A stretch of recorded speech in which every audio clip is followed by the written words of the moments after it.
bangun, siap sholat, tidur lagi. Ya enggak? Atau barangkali dia enggak sholat. Itu kebablasan jamnya. Dia takut. Jadi enggak sholat. Di sekolah kan nanti sholat hari ini. Ini beda sholatnya. Oke? Next. Baik anak ibu, sebelum kita masuk di pembelajaran kita hari ini ibu mau kita mengenal tentang budaya positif. Ya, tentang budaya positif. Sebelumnya ini adalah siapa yang tahu ini? Apa nih namanya?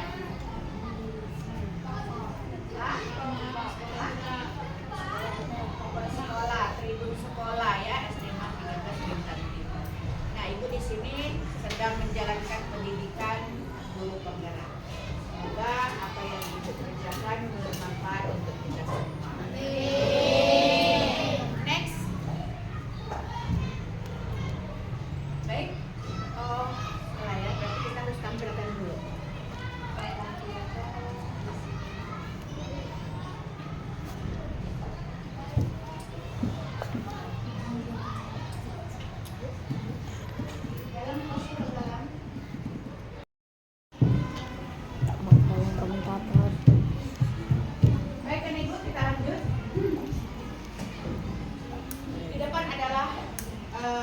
Tribun sekolah kita SMA 13 Bintang Timur ya. Saat ini ibu adalah sedang menjadikan guru penggerak ya. Sekarang di angkatan ke-11. Nah, untuk memenuhi tugas ibu sekalian ibu akan menyampaikan atau mengimplementasikan apa yang telah ibu dapat akan ibu salurkan kepada kalian. Nah, hari ini kita akan membahas tentang lanjut. Modul ibu tentang 1.4 tentang budaya positif ya, berkaitan antara modul 1, 2, 3 dan titik. Lanjut. Nah, anak ibu, filosofi Ki Hajar Dewantara ini adalah seorang menurut beliau, menurut Bapak Ki Hajar Dewantara ya, pendidikan itu adalah tempat bersemainya benih-benih kebudayaan dalam masyarakat. Nah, Ki Hajar Dewantara ini memiliki keyakinan bahwa untuk menciptakan manusia Indonesia yang beradab mulia, maka pendidikan menjadi salah satu kunci utama ya untuk mencapainya. Nah, jadi pendidikan dapat menjadi ruang berlatih atau bertumbuhnya nilai-nilai kemanusiaan yang dapat diteruskan atau diwariskan. Nah, menurut beliau, Bapak Ki Hajar Dewantara ini, pendidikan itu merupakan sesuatu yang sangat-sangat membudayakan kita sebagai seorang manusia ya, agar mencapai sebuah ciptaan untuk menciptakan pendidikan yang bermutu. Lanjut. Terus. Nah, ibu akan memaparkan tentang budaya positif. Apa itu budaya positif? Ya, apa itu budaya positif? Ya, budaya positif itu sangatlah penting baik dalam kehidupan masyarakat hingga dalam dunia pendidikan. Ya, jadi budaya positif itu dapat mewujudkan pendidikan yang berpihak kepada murid. Jadi pendidikan kita berpihak kepada kalian semua, kepada murid-murid semua. Ya, puas. Kita sampai sini tadi udah habis ya. Terus. Next. Nah, anak ibu, ini ada tugas yang pertama yang harus ibu selesaikan. Buatlah sebuah kesimpulan mengenai peran Anda. Berarti Anda itu adalah kalian ya, dalam menciptakan budaya positif di sekolah dengan menerapkan konsep-konsep inti seperti disiplin positif, motivasi, perilaku manusia, hukuman dan penghargaan, posisi kontrol dan lain sebagainya. Nah, anak ibu, menurut kalian nih, menurut kalian semua, budaya positif itu budaya yang seperti apa? Dalam feeling kalian lah, dalam imaji kalian, menurut kalian budaya positif itu yang seperti apa? Contoh kecilnya aja seperti apa kira-kira? Tahu nggak? Budaya berarti hal-hal yang positif yang diajarkan di sekolah. Itu menurut kalian itu seperti apa? Ya, Alvaro? Menolong orang, boleh? Bisa? Selain itu, budaya yang positif. Budaya itu, tahu nggak budaya itu apa? Budaya kita, Melayu. Nah, yang bagian positifnya itu apa? Kira-kira? Ya? Berteman dengan siapa saja. Berteman dengan siapa saja. Boleh? Menghargai orang yang sedang beribadah. Yang kita lakukan setiap hari.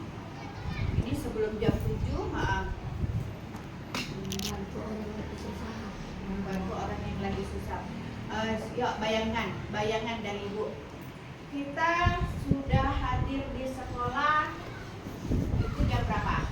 7. Jam 7. Itu termasuk budaya tidak? Budaya. Karena kita telah mengikuti peraturan atau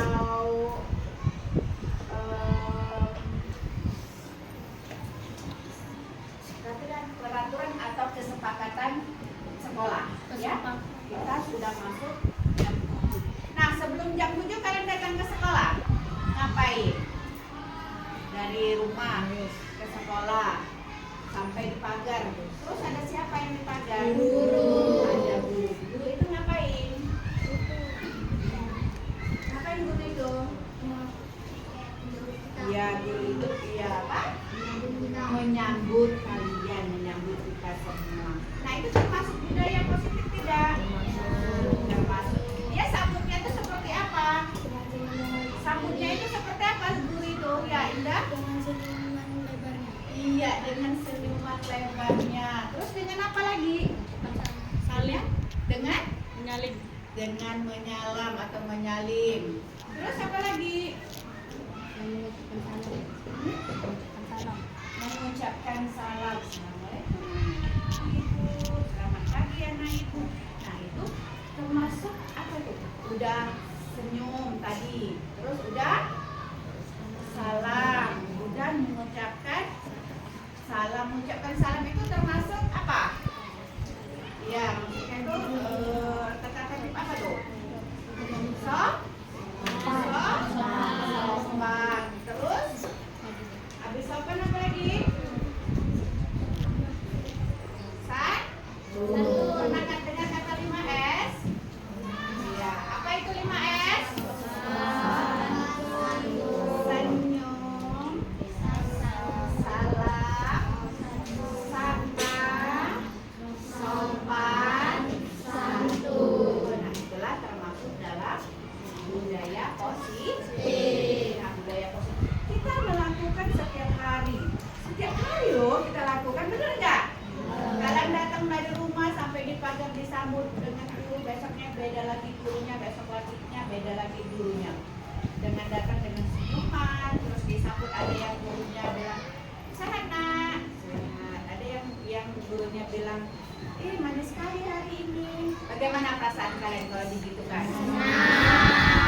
Bagaimana kalau kita menerima pelajaran dengan hati yang senang, dengan senyuman yang lebar? Enak apa enggak? Enak. Itulah dia tadi manfaat budaya positif. Jadi kita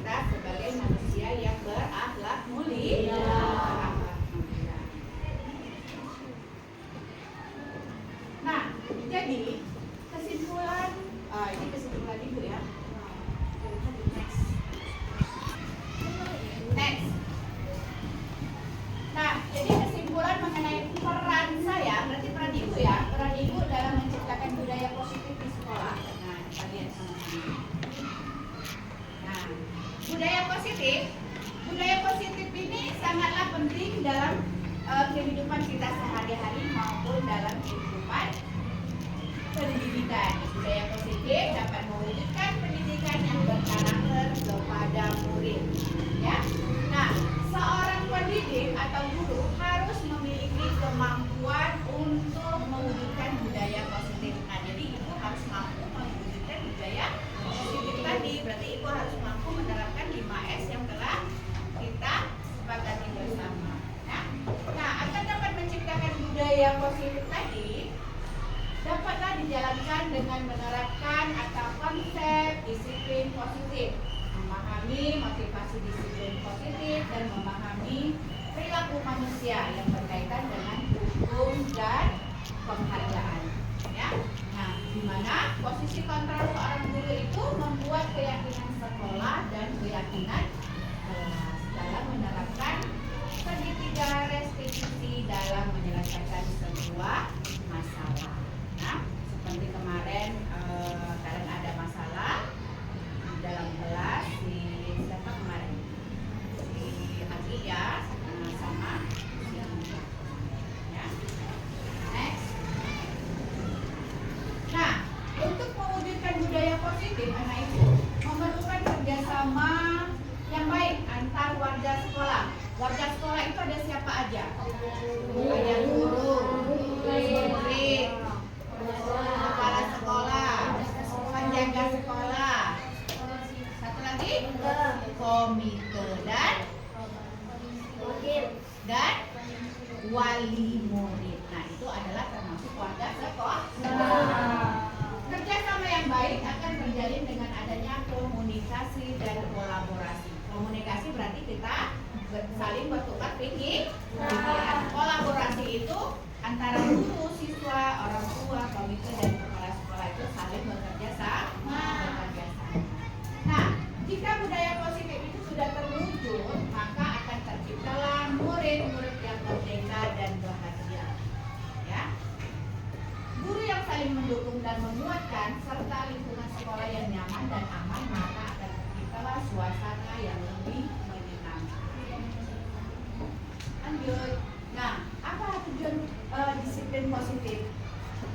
Tujuannya itu menanamkan motivasi pada murid-murid untuk menjadikan orang yang mereka inginkan dan menghargai diri sendiri dengan nilai-nilai dan yang mereka percayai.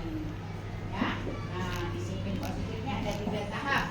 Yang pertama, menerapkan disiplin dapat menjaga anak menjadi bertanggung jawab dan menumbuhkan kesadaran diri berdasarkan nilai-nilai kebajikan.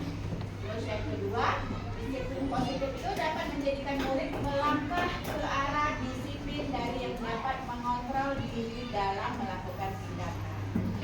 Tadi misalnya kalian emosi, kalian suka marah-marah, itu kalian bisa mengontrol diri sendiri dengan adanya budaya positif. Ya. Terus yang ketiga, disiplin positif ini juga dapat membuat murid memahami. Berarti anak ibu semua dapat memahami, menyadari kesadaran berdasarkan motivasi indrawi, bukan akibat paksaan atau ujian. Nah, anak ibu, kadangkala seorang guru ini meminta atau memotivasi kalian untuk belajar sungguh-sungguh dengan iming-iming. Misalnya, nih kita ada tanding nanti nih, misalnya tanding antar kelas. Misalnya nih di wali kelas ya, antar kelas nih. Nanti kalau kalian menang, ibu kasih ini untuk kalian, ibu kasih permen untuk kalian. Nah, seharusnya itu tidak boleh. Berarti itu mengiming-imingkan kalian supaya termotivasi. Maunya di sini budaya positifnya ini kalian bekerja, kalian berkarya itu atas keinginan kalian sendiri, atas motivasi kalian sendiri, agar terciptalah budaya positif yang bisa mengontrol dirinya sendiri, ya, bukan karena pujian atau imbalan. Oke, paham ya? Nah, jadi jika ada kalau misalnya jika ibu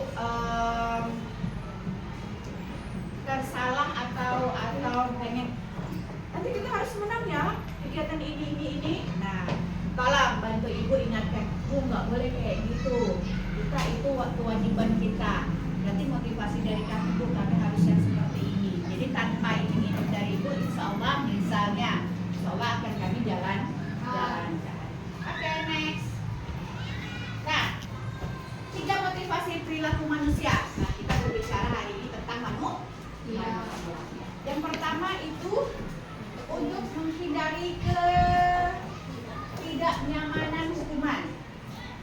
Yang kedua, untuk mendapatkan imbalan atau penghargaan dari orang lain. Dan yang ketiga, untuk menjadi orang yang mereka inginkan dan menghargai diri sendiri dengan nilai-nilai yang mereka percaya. Nah, anak ibu, dari 3 motivasi perilaku manusia yang 3 ini hampir semua kita jalankan.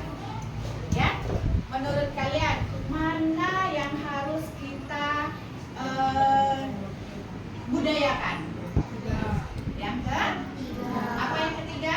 Menjadi orang yang Menginginkan dan menghargai diri sendiri dengan nilai-nilai yang mereka percayai. Ya, inilah yang harus kita terapkan. Ya. Oke, baik anak ibu. Nah, saat guru memahami 3 motivasi perilaku manusia, maka guru dapat memilih motivasi manakah yang ada pada muridnya. Ya. Nah, jika murid memiliki motivasi atau perilaku untuk menghindari ketidaknyamanan dan hukuman dan untuk mendapat impian, maka motivasi yang berasal dari anak pasti motivasi eksternal. Namun, sehingga guru berupaya menumbuhkan motivasi internal pada diri siswa. Nah, jadi jika anak ini, misalnya jika kalian mengharapkan sesuatu atau imbalan, itu berarti guru dapat menebak bahwa motivasi yang ada kepada kalian itu adalah motivasi eksternal. Ya. Nah, bagaimana cara gurunya supaya motivasi internal kalian itu muncul? Nah, kita simak lagi. Sebaiknya hindari hukuman atau pemberian penghargaan berlebihan agar meminimalis motivasi eksternal dalam diri murid. Berarti jika ada anak yang seperti itu, ibu bapak gurunya harus menghindari pemberian sesuatu, ya, pemberian sesuatu hadiah ataupun apapun itu, supaya motivasi internal kalian itu dapat, ya, hadir dalam diri kalian. Next. Nah, inilah posisi kontrol seorang guru. Ya, ada 5 posisi kontrol seorang guru. Yang pertama, guru itu sebagai penghukum. Terus yang kedua, guru sebagai pembuat merasa bersalah. Yang ketiga, guru itu bisa sebagai teman. Keempat, guru adalah sebagai pemantau. Dan kelima, guru bisa menjadi sebagai seorang manajer.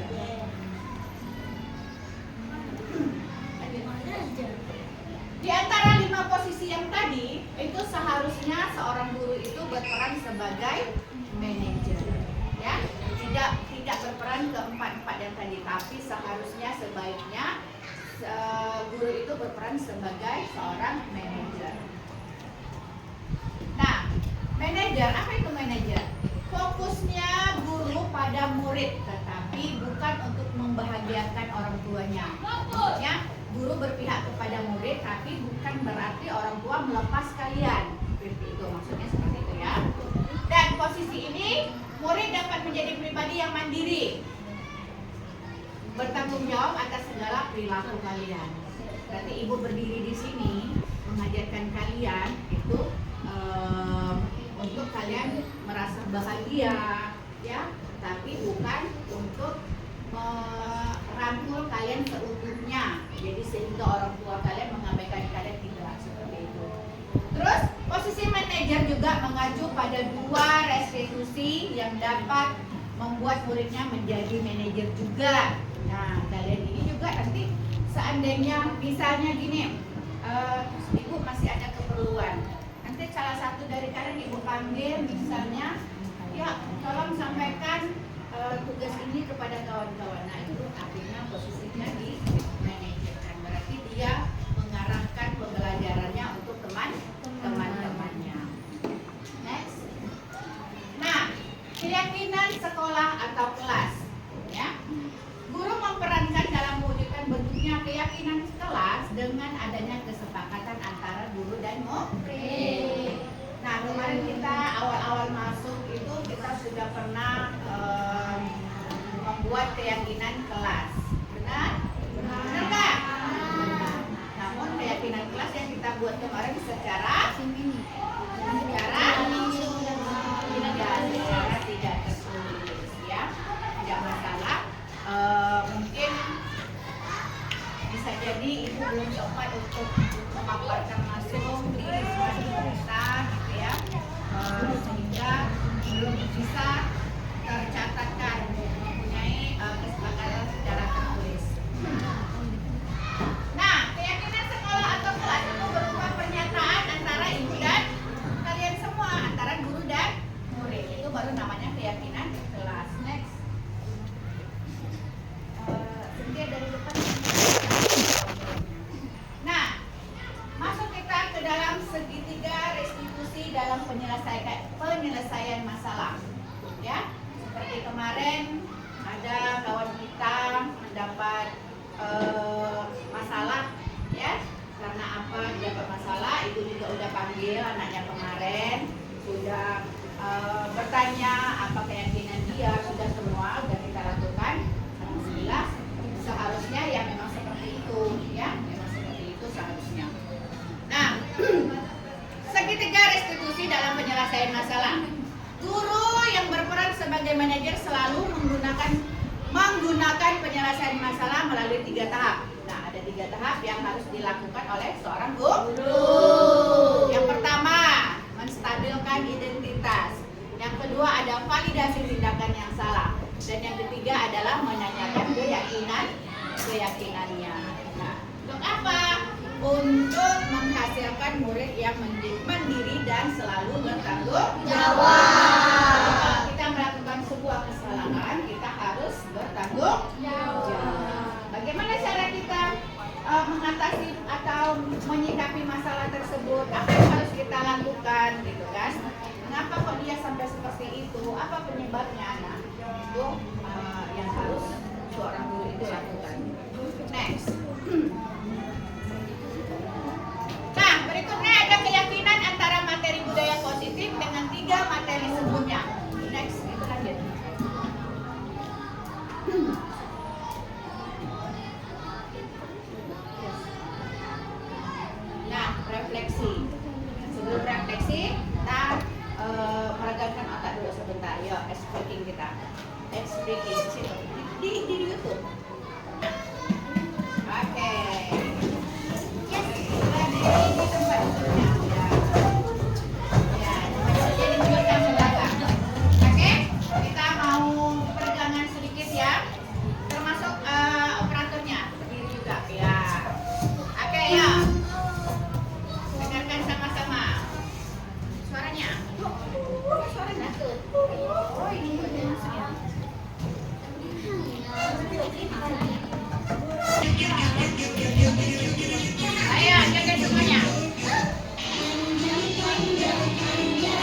ibu di luar dugaan ibu.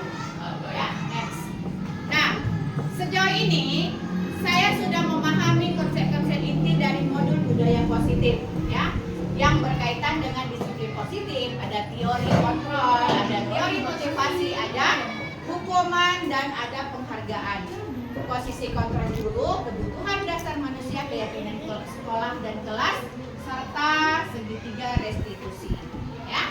Nah, semua konsep tersebut harus saya resapi. Berarti harus ibu resapi dalam diri ibu sendiri. Ya, akan diwujudkan dalam tindakan serta akan membagikan kepada rekan-rekan yang ada di sekolah.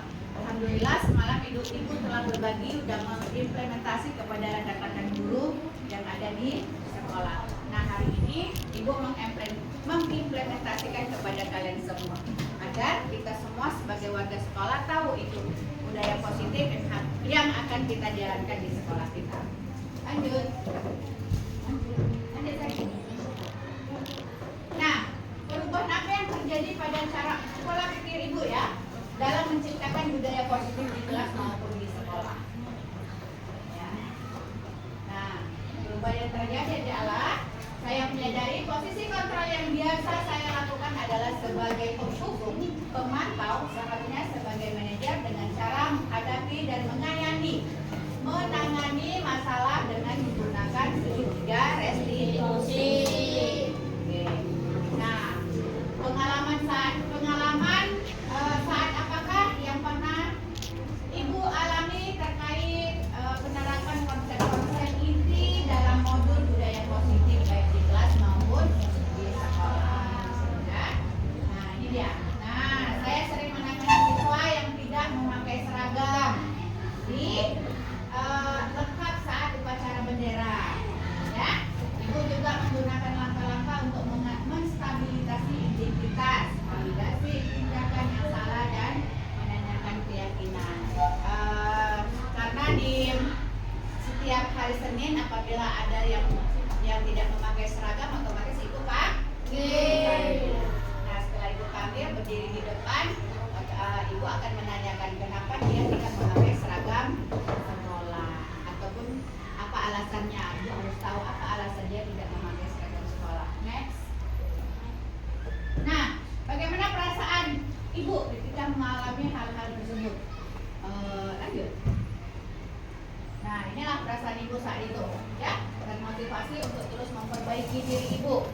Seharusnya ibu tidak menjadi seorang guru yang penghukum atau pemantau, namun ibu harus menjadi seorang guru yang bermotivasi manajer, ya, untuk dalam budaya positif yang ada di sekolah kita. Lanjut. Nah, menurut ibu, menurut anda terkait pengalaman dalam menerapkan konsep-konsep tersebut, hal apa saja yang sudah baik dan apa yang harus diperbaiki? Nah, kalau menurut ibu hal yang harus ibu perbaiki itu memunculkan motivasi internal pada murid. Berarti ibu harus memunculkan motivasi kalian untuk melaksanakan dan menerapkan budaya positif melalui nilai-nilai kebajikan yang diyakini. Terus, apa yang harus ibu perbaiki? Nah, posisi kontrol ibu yang harus ibu perbaiki. Selanjutnya ibu harus menjadi seorang manajer. Sebelum mempelajari model ini ya, intinya sebelum mempelajari model ini, apa yang ibu lakukan? Next. Ya. Nah, sebelum mempelajari model yang dapur ini, posisi kontrol ibu itu sebagai penghukum dan pemantau. Ibu suka menghukum anak didik ibu suka menghukum kalian jika kalian salah. Ibu suka memantau, kenapa nih nggak pakai sendal? Kenapa nih? Kemana nih sendalnya? Naik gitu ya? Ya, seharusnya dulunya ibu seperti itu. Mudah-mudahan dengan beriringnya waktu, berjalannya waktu, ibu bisa memperbaiki diri ibu menjadi seorang manajer.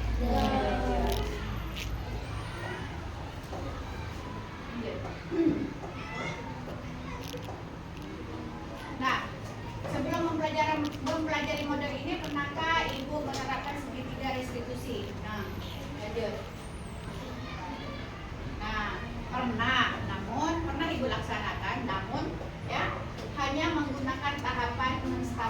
identitas saja, ya.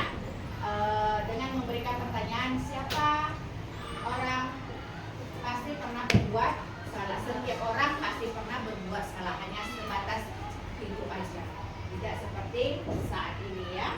Nah, selain konsep yang disampaikan dalam modul ini, apakah hal-hal yang lain menurut Anda penting untuk dipelajari? Nah, ya. Melakukan kolaborasi itu hal yang terpenting yang menurut Ibu yang harus Ibu pelajari antara sekolah, orang tua, murid, agar budaya positif ini tidak hanya dilakukan di sekolah, namun akan dilakukan juga di kehidupan keseharian kalian di rumah. Nah, baik anak Ibu, terima kasih. Sekian dan terima kasih untuk pemaparan Ibu hari ini. Terima kasih sudah menjadi murid-murid yang hebat di kelas ini. Terima kasih telah menjadi bagian dari hidup Ibu selama 1 tahun ke depan. Untuk itu Ibu tutup dengan doa selamat. Billahi taufiq wal hidayah. Assalamualaikum warahmatullahi wabarakatuh.